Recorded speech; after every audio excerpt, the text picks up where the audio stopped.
Welcome to the second series of the Business Roundtable here at City College. My name is Dr. Lascelles Sweetland, and I'll be your host.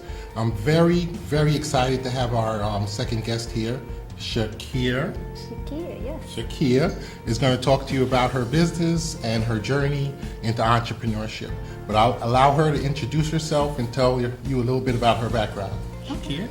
Perfect. So I am Shakeia, Kia like the car, but I am the founder of a technology company. It's a government contracting platform. We basically simplified this process so that small businesses can actually take advantage of the opportunity of growing through doing business with government agencies, so state and local government agencies.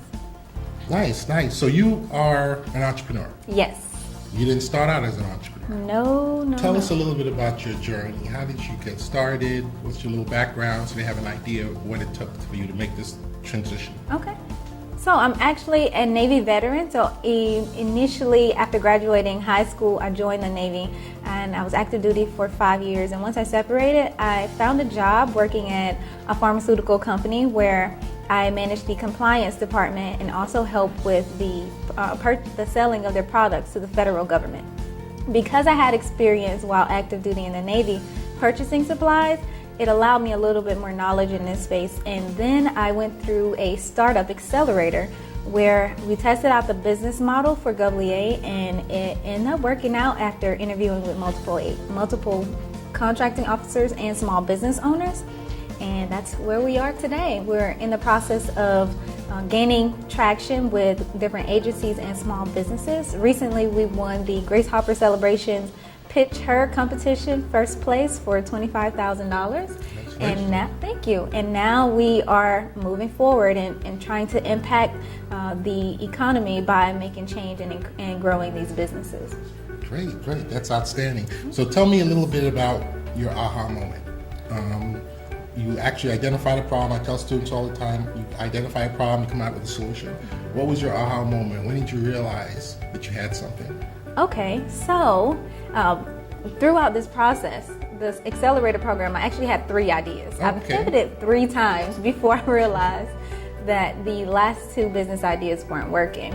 So at the final stage where I actually started interviewing for the Govlia idea, I started to get more interest from these business owners, from contracting officers, and then people would actually tell me how much they would pay for it. And that was my aha moment, like, wow, people really want to pay for this. So they said, let me know whenever you get it done. And that's when I said, okay, now I have to get it done. So. Okay, so your next step was accelerated. Exactly. Test it. Okay. What identified, or what did you identify to make your concept more valuable to the customer? What was the value add that you offered that no one else was offering at the time? Okay, so for us, the way the current processes work is, say for instance, you want to do business with the county and then you want to do business with the city within that county. It's 2 completely different processes because they operate on a decentralized system. So our platform is designed to allow government agencies to maintain their decentralized status and simplifying the process for small businesses that allows them to create one profile one time to register with multiple agencies simultaneously.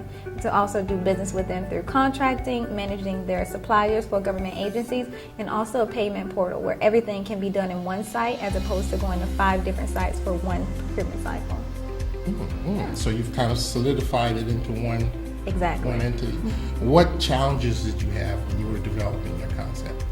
I am not a developer, so that was the biggest challenge, being able to learn how to code. I had to teach myself to code and to also find someone. So because technology is a new space, it's still gaining traction in terms of finding different people to, help you on certain projects. It was an eye-opener when you go out and you try to find someone to help you with a project, and it's an idea, You're the one who has this vision, this goal in mind. So immediately people won't be as intrigued or excited about it as you are. And I think that was the biggest challenge. Another great challenge for me was actually finding technical talent. And then also because everyone has bills, and you want to be able to get paid a certain amount. So actually finding someone and finding a way to make it happen was the biggest challenge in finding technology help. Okay. So what's next? What are you guys doing next? What's the next step? Next step for us, so we are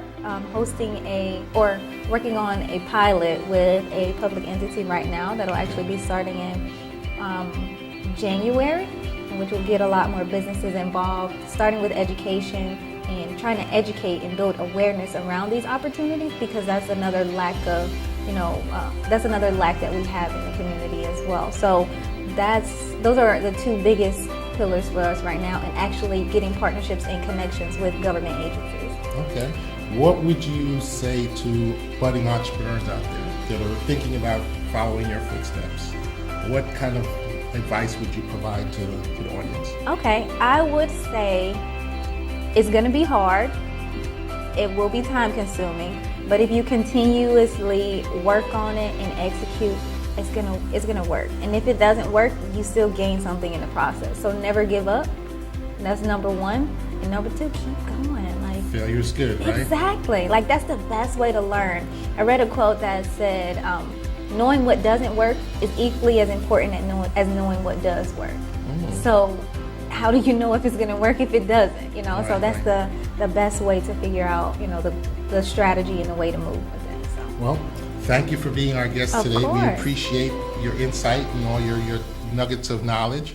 Keep abreast to future events that the business chair will be offering, additional roundtables, and keep an eye on a newsletter that comes out on a regular basis. And thanks again for sharing some time with us this evening. Thank you. Thank you.